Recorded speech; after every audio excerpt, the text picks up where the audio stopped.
नमस्कार दोस्तों, कैसे हैं आप लोग। तो आशा करते हैं कि आपको पिछली वीडियोस पसंद आई होंगी। ये सभी वीडियो जो है आपके टीजीटी पीजीटी परीक्षा और जो संभावना है कि एलटी ग्रेड जो आने वाली है या जीडीसी की जो परीक्षा अभी आयोग की तरफ से होने वाली है, उन सभी के लिए ये एक रिवीजन पार्ट है और बहुत ही महत्वपूर्ण साबित होगा। अभी तक दो वीडियो में हमने एक वीडियो में 1 से 16 तक और दूसरे वीडियो में 16 के बाद यानी 17 से 41 क्वेश्चंस हम लोगों ने किया हुआ है। आज हम लोग उसी श्रृंखला को आगे बढ़ाते हुए 42वां क्वेश्चन देखते हैं। तो देर ना करते हुए आइए देख लेते हैं आज का प्रश्न पहला। तो 42वां क्वेश्चन है कि निम्नलिखित में से कौन सा विद्वान निश्चित भूभाग को राज्य का अनिवार्य तत्व नहीं मानता है। ठीक है, तो ये हम लोगों ने पहले भी चर्चा कर ली है। वो कौन थे? सीले। सीले जो है इसको निश्चित भूभाग को राज्य का अनिवार्य तत्व नहीं मानते हैं। जैसा कि आपको पता है कि राज्य के जो है 4 अनिवार्य तत्व हैं। कितने? 4 अनिवार्य तत्व हैं। अभी पिछली वीडियो में मैंने आपको बताया हुआ था, फिर से एक बार देख लेते हैं। तो सबसे ज़रूरी होता है जनसंख्या, फिर आता है आपके बाद निश्चित भूभाग, फिर आता है आपके पास जनसंख्या निश्चित भूभाग सरकार, इसके बाद संप्रभुता। संप्रभुता को राज्य की आत्मा कहते हैं। ठीक है, इसके बिना राज्य का अस्तित्व नहीं माना जाता है। तो इसमें से जो है निश्चित भूभाग के बिना भी राज्य की संकल्पना की जा सकती है, यानी राज्य बन सकता है। ऐसी कल्पना कौन करता है? तो वो हैं सीले। ये अभी पिछले क्वेश्चन में हम लोगों ने देखा था। आइए अगला देखते हैं। यह कथन किसका है कि बिना भूभाग के राज्य का अस्तित्व रह सकता है? वही फिर से सीले। ठीक है, इसी टाइप के क्वेश्चन देखिए, वही क्वेश्चन बार बार कई तरीके से घुमा के पूछता है। फिर से देखिए वही पूछ रहा है कि निम्नलिखित विचारकों में कौन भूभाग को राज्य का अनिवार्य तत्व नहीं मानता है? तो सीधे सीधे हो जाएगा सीले, कुछ सोचने की जरूरत नहीं है। यानी ये बहुत इंपॉर्टेंट क्वेश्चन, आप इसको नोट डाउन कर लेंगे।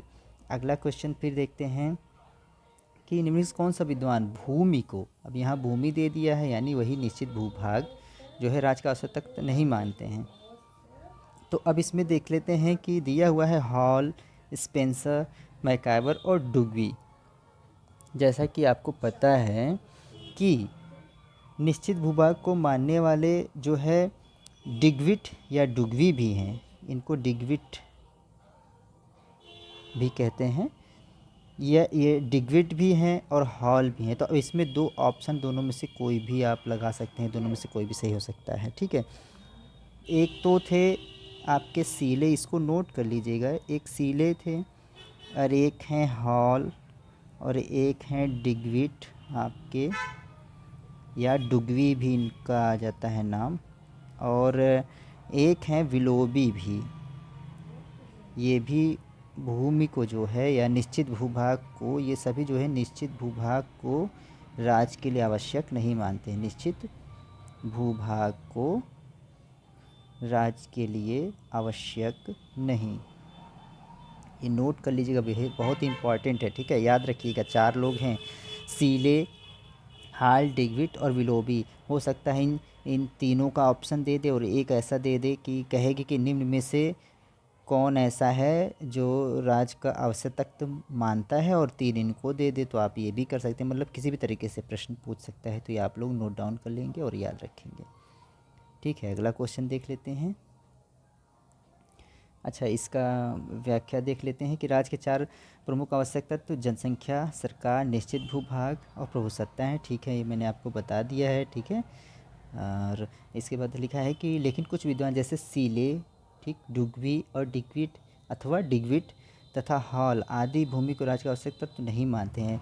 हॉल और डिग्विट दोनों के होने, अच्छा ये तो उसी के बारे में दे दिया है कि दोनों विकल्प हैं। ठीक है, तो समझ गए आप कौन कौन नहीं होंगे। 46वां क्वेश्चन देख लेते हैं। 46वां कह रहा है कि निम्नलिखित में से किसने भूमि को राज्य का आवश्यक तत्व नहीं माना है? ठीक है, तो इसमें से विलोबी भी जो है आपको मैंने बताया था, तो विलोबी हो जाएंगे। ठीक है, याद रखेंगे। बाकी सुकरात, प्लेटो और अरस्तु ने राज्य के तत्वों के बारे में कोई बात नहीं की है। ठीक है ना, इन लोगों ने राज्य के तत्वों के बारे में कोई बात नहीं की है। इन्होंने राज के तत्वों के बारे में कोई चीज़ नहीं बताई है।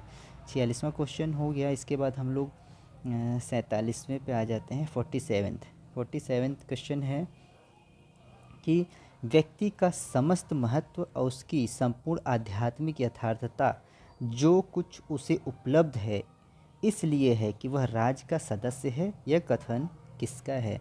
जहाँ पर देखिए व्यक्ति राज से संबंधित कोई आध्यात्मिकता की बात आ जाए तो अधिकतर वहाँ पर हीगल हम लगाते हैं। ठीक है, याद रखिएगा, जहाँ पर आध्यात्मिकता की बात हो वहाँ पर हम हीगल लगाते हैं। तो ये कथन किसका हो गया? हीगल है। ठीक है, मुझे ऐसे याद हुआ है, आप लोग जैसे भी समझ पाएँ तो इसको याद कर सकते हैं। ठीक, तो ये कथन जो है हीगल का है। अच्छा क्वेश्चन है, इसकी व्याख्या देख लेते हैं। हीगल व्यक्ति और राज के संबंधों को लेकर उदारवादियों के विपरीत यह मानता है कि व्यक्ति अपने सत्य, अपने वास्तविक अस्तित्व और नैतिक पद की प्राप्ति राज का घटक होकर ही कर सकता है। ठीक है, तो ये राज के नैतिक पद को, मतलब ये नैतिकता को जो है महत्व देते हैं। व्यक्ति जो है नैतिक होकर ही राज्य के बारे में अपना विकास कर सकता है। ठीक है ना, तो ये कहते हैं हीगल आदर्शवादी थे, याद रखेंगे, हीगल आदर्शवादी थे, तो ये नैतिकता को ही बढ़ावा देंगे। और जो आदर्शवादी होते हैं वो यथार्थ को नहीं मानते हैं, वो किसको मानते हैं? वो आदर्शवादी होते हैं। ठीक है, वो आदर्शवाद को मानते हैं। उदारवादी ये सभी यथार्थवादी हैं। ठीक है, अगला प्रश्न देख लेते हैं। ये बहुत ही इम्पोर्टेंट क्वेश्चन है, कई बार पूछता है, रिपीटेड पूछता है, अलग अलग तरीके से पूछता है और हमेशा आता है। राज पृथ्वी पर ईश्वर की गति है या ईश्वर का अवतरण है? ठीक है, अलग अलग दे देगा। राज पृथ्वी पर ईश्वर का अवतरण है, तो ये हो जाएगा हीगल का। मतलब राज क्या है? पृथ्वी पर ईश्वर की गति, मतलब ईश्वर के द्वारा दिया गया एक ऐसा संस्थान है जिसमें मनुष्य अपना विकास कर सकता है। ठीक है, राज क्या है? ईश्वर द्वारा प्रदत्त है, इनका कहने का मतलब ये है। तो ये आदर्शवादी विचारक हैं हीगल, इन्होंने कहा हुआ है। ठीक है, अगला क्वेश्चन देख लेते हैं, बहुत इंपॉर्टेंट है, इसे नोट डाउन कर लीजिएगा। इसकी व्याख्या भी देख लेते हैं। आइए, हीगल 19वीं शताब्दी के पूर्वार्ध का जर्मन दार्शनिक था। ठीक है, इसे आदर्शवाद का प्रमुख उन्नयक माना जाता है। ये आदर्शवादी विचारधारा के थे। आदर्शवाद के अनुसार इस जगत की समस्त वस्तुएं, जो इस संसार की सारी वस्तुएं हैं, सामाजिक संस्थाएं, जो सारी जगत की सारी वस्तुएं हैं, संस्थाएं हैं, विचार तत्व की अभिव्यक्ति है। ये विचार तत्व की अभिव्यक्ति है, मतलब विचारों के माध्यम से ही ये प्रचलित है। इसी संदर्भ में हीगल कहता है कि राज पृथ्वी पर ईश्वर की गति है। ठीक है, राज पृथ्वी पर ईश्वर की गति है।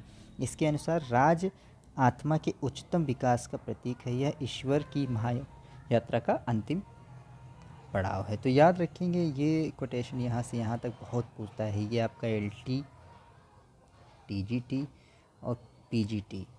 ठीक है, मतलब LT और TGT का तो ये फेवरेट क्वेश्चन है। बाकी PGT में कई बार पूछ सकता है, ये पूछा भी है। और इसके बाद आपका GIC और GDC में भी कभी कभी आता है। ठीक है, GIC में ज़्यादा आ सकता है, GDC का तो थोड़ा सा लेवल हाई होता है। ठीक है, तो बाकी LT और TGT के लिए फेवरेट प्रश्न है आपका। अगला क्वेश्चन देख लेते हैं, फिर से वही है, राज पृथ्वी पर ईश्वर का पदक्षेप है, वही देखिए फिर से आ गया। तो हीगल याद रखेंगे, मैंने कहा ना कि बस बदलते रहते हैं जो है। चाहे तो आप इसकी व्याख्या देख सकते हैं कि हीगल के अनुसार राज पृथ्वी पर ईश्वर का अवतरण पदक्षेप है। हीगल अपनी पुस्तक द फिलॉसफी ऑफ राइट्स, उसकी पुस्तक द फिलॉसफी ऑफ राइट्स में राज का मानवीय चेतना का विराट रूप कहा है।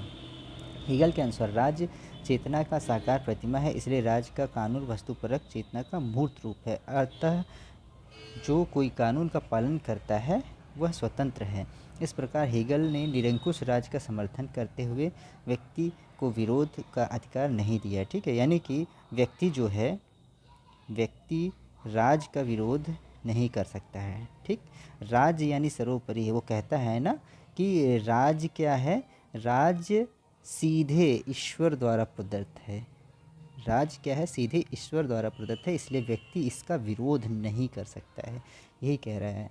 फिर क्या कहता है कि आगे कि मुसोलिनी हीगल के इसी विचार से प्रभावित था। याद रखेंगे, मुसोलिनी जो है हीगल के इस प्रभाव से इस विचार से प्रभावित थे, इसलिए हीगल को फासीवादी आध्यात्मिक गुरु कहा जाता है। याद रखिए, ये भी एक इफ़ेक्ट है कि हीगल को फासीवाद का आध्यात्मिक गुरु कहा जाता है। ये भी पूछ लेता है कि फासीवाद का आध्यात्मिक गुरु कौन है, तो वो हो जाएंगे हीगल। ये फैक्ट नोट डाउन कर लीजिएगा, अच्छा फैक्ट है, इम्पॉर्टेंट फैक्ट है। अगला प्रश्न देख लेते हैं। अगला है 50वां, फिर से वही है कि राज पृथ्वी पर ईश्वर का पदक्रम है, किसका है, तो सीधे आप लोग को याद हो गया होगा, अब तो कई बार आ चुका है हीगल। राज पृथ्वी पर ईश्वर का अवतरण है, फिर से वही, तो हीगल, कंफ्यूज मत होना। हॉब्स लॉक रूसो ये सब समझौतावादी विचारक हैं, ठीक है ना। ये हॉब्स लॉक रूसो ये सब समझौतावादी विचारक हैं, बिल्कुल कंफ्यूज नहीं होना है इनमें। ये देखिए, एक ये बहुत अच्छा है, ये भी टीजीटी और एलटी ग्रेड का बहुत फेवरेट क्वेश्चन है कि समाज को ईंट तथा राज्य को सीमेंट कहा किसने। समाज को ईंट और राज्य को सीमेंट कहा, तो ये आशीर्वादम ने कहा है। इसे नोट डाउन कर लेंगे, फैक्ट है, थोड़ा याद करना भी पड़ेगा आपको, ठीक है ना। इसकी व्याख्या जो है आप चाहें तो पढ़ लें, ठीक है, एक बार मैं पढ़ देता हूँ। आशीर्वादम ने समाज को ईंट तथा राज्य को सीमेंट कहा है। डॉक्टर आशीर्वादम ने अपनी पुस्तक राजनीति विज्ञान में राज्य का स्वरूप अध्याय में राज्य और समाज के मध्य संबंधों पर विस्तृत चर्चा किया है। इसमें टिप्पणी करते हुए इन्होंने लिखा है कि ईंटों की दीवार और ईंटें यदि समाज हैं तो उनके बीच लगी सीमेंट राज्य, जो ईंटों को अपनी सही जगह पर बनाए रखती हैं ताकि दीवार ज्यों की त्यों कायम रहे। इसी प्रकार राज्य एवं समाज के मध्य बारकर लिखते हैं। बारकर का कथन क्या है कि समाज राज द्वारा कायम रखा जाता है, और यदि समाज इस प्रकार कायम रखा जाए तो इसका अस्तित्व नहीं रहेगा, ठीक है। अगला प्रश्न देख लेते हैं। ये भी एक कोटेशन ही है कि मानवीय संबंधों के उस किसी स्थायी रूप को राजनीतिक व्यवस्था कहेंगे जिसमें महत्वपूर्ण अंगों में शक्ति, शासन अथवा सत्ता अंतर्ग्रस्त हो। यह परिभाषा किसकी है, तो इसमें आप इसको स्क्रॉल कर लेंगे। एक बार फिर से क्वेश्चन पढ़ लेते हैं। तो था कि मानवीय संबंधों के उस किसी भी स्थायी रूप को राजनीतिक व्यवस्था कहेंगे जिसके महत्वपूर्ण अंगों में क्या क्या, शक्ति, शासन और सत्ता, शक्ति, शासन और सत्ता के अंतर्गत हो। यह परिभाषा किस विद्वान ने दी है। जहाँ पर शक्ति, शासन और सत्ता की बात होगी वहाँ पर रॉबर्ट टहल आ जाएंगे, ठीक है। एक तरीके से आप याद रखिएगा वैसे शक्ति से, ठीक है। शक्ति मतलब ये जितने भी आधुनिक युग के जो भी राजनीति के विचारक हैं सभी शक्ति के ऊपर जो है अपना विचार रखते हैं, ठीक। तो यहाँ पर रॉबर्ट टहल हो जाएंगे। यहाँ पर शक्ति, शासन अथवा सत्ता की बात होती है। ये कोटेशन किसका है, तो रॉबर्ट टहल का, याद रखेंगे, अच्छा प्रश्न है। अगला प्रश्न है कि औचित्यपूर्ण शक्ति क्या है। औचित्यपूर्ण शक्ति क्या है, प्रभाव, ज्ञान और धन और सत्ता, तो सत्ता हो जाएगी, ठीक है। सत्ता मतलब ये चूँकि वैधता पर आधारित होता है सत्ता, तो औचित्य पूर्ण यही हो जाएगा। देखिए इसका, सत्ता को औचित्यपूर्ण शक्ति कहा जाता है। सत्ता के निर्णयों का लोग स्वभावतः पालन करते क्योंकि इसका आधार वैधता है, ठीक। नेक्स्ट क्वेश्चन देखते हैं। कह रहा है कि मैकियावेली के अनुसार व्यक्ति प्राकृतिक रूप से स्वार्थी, दुष्चरित और अवसरवादी है। व्यक्ति प्राकृतिक रूप से स्वार्थी, दुष्चरित और अवसरवादी है, तो ये सही है पहला ही, मैकियावेली, ठीक। और फिर अगला देख लेते, व्यक्ति प्राकृतिक रूप से सामाजिक है। व्यक्ति अच्छे और बुरे का सम्मिश्रण है, इनमें से कोई नहीं, तो पहला ऑप्शन ठीक हो जाएगा। मैकियावेली क्या है, व्यक्ति को जो है क्या बोलते हैं कि वह स्वार्थी, दुष्चरित और अवसरवादी है। मैकियावेली और हॉब्स, ठीक। हॉब्स भी बोलता है ना मनुष्य बर्बर है, मनुष्य बर्बर मतलब कि मनुष्य को बुरा बताते हैं ये दोनों, हॉब्स और मैकियावेली मनुष्य को ये दोनों बुरा बताते हैं, तो यहाँ पर ऑप्शन ये ठीक हो जाएगा। अगला प्रश्न देख लेते हैं। देखिए यहाँ पर लिखा भी हुआ है, इसकी व्याख्या देख लेते हैं। हॉब्स की भांति, देखिए हॉब्स भी बोलते हैं ये बात। मैकियावेली ने अपनी प्रसिद्ध पुस्तक जो है द प्रिंस, इनकी ये पूछ लेता है कि द प्रिंस कौन है।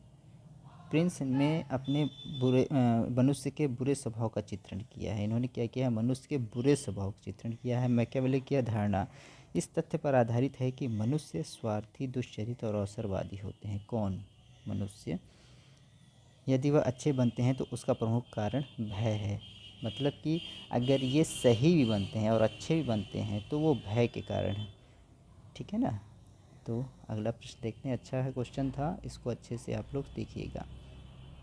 नेक्स्ट है कि निम्नलिखित में से कौन एक अरस्तू के विचार ने मैकियावेली को प्रभावित किया है। अरस्तू के विचार ने मैकियावेली को प्रभावित किया है। तो नैतिकता और राजनीति का पृथक्करण, ये अरस्तू का विचार है। राज्य मनुष्य समुदाय का उच्च संगठन है। ठीक है, स्टेट को ऊपर बताता है। जितने भी जो है आदर्शवादी होंगे वो सब राज्य को, मतलब स्टेट को सदैव हुए ऊपर बताएंगे, ऊंचा बताएंगे, पहले बताएंगे। ऐतिहासिक विधि अरस्तू जो है इसका प्रयोग करते हैं। तो मैकियावेली जो है इनके इन सभी विचारों से प्रभावित रहते हैं। ठीक, अगला प्रश्न देख लेते हैं। ये दिया हुआ है, आप देख लीजिएगा या एक बार देख लेते हैं व्याख्या को। अरस्तू और मैकियावेली दोनों ही अनुभववादी, तुलनात्मक और यथार्थवादी चिंतक माने जाते हैं। ठीक है, चूँकि अरस्तू ने भी जो 152 देशों का 100 देशों का जो है तुलनात्मक अध्ययन किया था, उसके आधार पर अपनी पुस्तक जो है पॉलिटिक्स वगैरह जो है लिखी थी इन्होंने। और ये दोनों यथार्थवादी भी हैं। नैतिकता और राजनीति का पृथक्करण करके अरस्तू राजनीति विज्ञान के जन्मदाता हो गए और मैकियावेली अपने युग का शिशु सुशोभित हुआ। ये भी क्वेश्चन पूछता है कि अपने युग का शिशु कौन है, तो वो मैकियावेली हो जाएगा। ठीक है, अरस्तू की भांति मैकियावेली ने राज्य को सर्वोच्च संस्था माना है। ये भी राज्य को सर्वोच्च संस्था मानते हैं। ठीक है, मैकियावेली भी, अरस्तू भी। ऐतिहासिक विधि का उपयोग करते हुए मैकियावेली ने मनुष्य के मनोविज्ञान का परीक्षण कर राज्य को शक्तिशाली बनाने का प्रयास किया है। अगला प्रश्न देखते हैं कि राज्य की सर्वोच्चता का समर्थक किसने किया है, तो मैकियावेली। ठीक, साथ ही साथ अरस्तू भी। और बाकी और अगर नहीं होगा तो जो भी आदर्शवादी जो हो जाएंगे वो सभी जो है लगभग लोग क्या है कि राज्य का समर्थन करते हैं। 57 क्वेश्चन हो गया। 58 देख लेते हैं। 58 है कि शक्ति की अवधारणा सर्वप्रथम किसने दी। तो शक्ति की अवधारणा सर्वप्रथम मैकियावेली, कार्ल मार्क्स या लॉसवेल या बेकर। तो सर्वप्रथम शक्ति की अवधारणा मैकियावेली ने दी है। मैकियावेली को आधुनिक युग का शिशु भी कहा जाता है। इसका व्याख्या आप देख लेंगे कि आधुनिक युग में शक्ति की अवधारणा का प्रतिपादन सर्वप्रथम मैकियावेली ने किया है। इम्पॉर्टेंट है, याद रखेंगे। मैकियावेली ने राज्य के अस्तित्व के लिए शक्ति को मूल आधार माना। मैकियावेली ने राजनीति को शक्ति और नियंत्रण के विषय मानते हुए इसे शक्ति के उपार्जन, परिरक्षण और प्रसार की कला के रूप में स्थापित किया। मैकियावेली के अनुसार प्रेम और भय, ये दो शक्तियाँ मनुष्य को वश में कर लेती हैं, किंतु राजा के लिए भय का सहारा लेना ही अधिक श्रेष्ठ है। शक्ति भय की जननी है और भय प्रेम की अपेक्षा अधिक अनुशासन से रखने में समर्थ है। ठीक है, तो ये आप लोग देख लीजिएगा। अगला प्रश्न देखते हैं। अगला क्वेश्चन है, किसने कहा है कि शक्ति एक विशेष प्रकार का प्रभाव है जिसके न पालन करने पर घोर हानि उठानी पड़ती है। अच्छा कोटेशन है, याद रखने लायक है। आता है तो लॉसवेल, मैक्स वेबर, हर्टमैन या रॉबर्ट डहेल। तो इसका उत्तर हो जाएगा रॉबर्ट डहेल। इसकी व्याख्या देख लेते हैं। तो व्याख्या में वही है कि रॉबर्ट डहेल का मानना है कि शक्ति प्रभाव का एक रूप है जिसका पालन करने पर लाभ और न पालन करने पर हानि उठानी पड़ती है। यानी याद रखें कि लाभ और हानि की बात कौन बात करता है, लाभ और हानि की बात जो है रॉबर्ट डहेल करता है। इस तरीके से इसको याद कर सकते हैं। अगला प्रश्न है कि राज शब्द का प्रयोग पहली बार किसने किया। ठीक है, राज शब्द का प्रयोग सबसे पहली बार मैकियावेली ने अपनी पुस्तक द प्रिंस में किया था, याद रखेंगे ये। ठीक, अगला प्रश्न देख लेते हैं। राजनैतिक विचारक जिन्होंने पहली बार समकालीन विश्व में राज शब्द का प्रयोग किया, ठीक, तो वो कौन है। वही क्वेश्चन फिर रिपीट हुआ है, मैकियावेली। ये अलग अलग तरीके से पूछता है। मैकियावेली ने द प्रिंस में अपनी जो है बुक में पहली बार राज शब्द का प्रयोग किया। ये क्वेश्चन कई बार आता है, तो रिपीटेड कई बार मिलेगा आपको। देख लीजिएगा। फिर से देखिए क्या है कि कौन सी एक पुस्तक में मैकियावेली विचार को पूर्ण स्पष्ट करता है। मतलब मैकियावेली की कौन सी एक बुक है जो इनके विचारों को पूर्ण रूप से व्यक्त करता है। तो क्या ये है आर्ट ऑफ वॉर है, द डिस्कोर्सेज ऑन लीवी है, या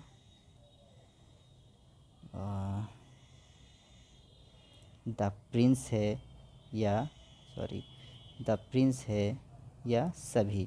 तो ये सारे पुस्तकें इन्हीं की हैं जिसमें इन्होंने अपने विचारों को प्रस्तुत किया है। ठीक, तो इसका उत्तर देख लेते हैं कि मैकियावेली के पूर्ण विचार किसी एक ग्रंथ में नहीं अपितु उनके द्वारा लिखित कई रचनाओं में संकलित है। Art of War, The Discourses on Livy, The Prince Machiavelli की रचनाएं हैं। ठीक है ना। तो आर्ट ऑफ वॉर याद रखेंगे, द डिस्कोर्सेज ऑन लीवी याद रखेंगे, और द प्रिंस ये इनकी पुस्तकें कभी कभी मिलान के लिए दे देता है। अगला क्वेश्चन देख लेते हैं। मैकियावेली के अनुसार राज उच्च संघ है जिसमें जनता को राज के प्रति पूर्ण समर्पण कर देना चाहिए। फिर राज एक कृत्रिम निर्माण है। फिर राज विभिन्न संघों में से एक संघ है। मैकियावेली के अनुसार क्या है क्या नहीं है।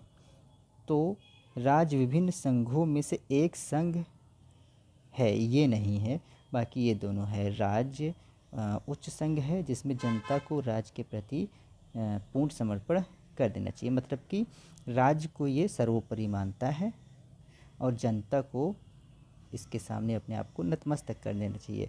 और राज्य क्या है, राज्य कृत्रिम निर्माण है। राज्य को ये एक कृत्रिम संस्था मानता है, मतलब ये राज्य का निर्माण किया गया है, राज्य को बनाया गया है।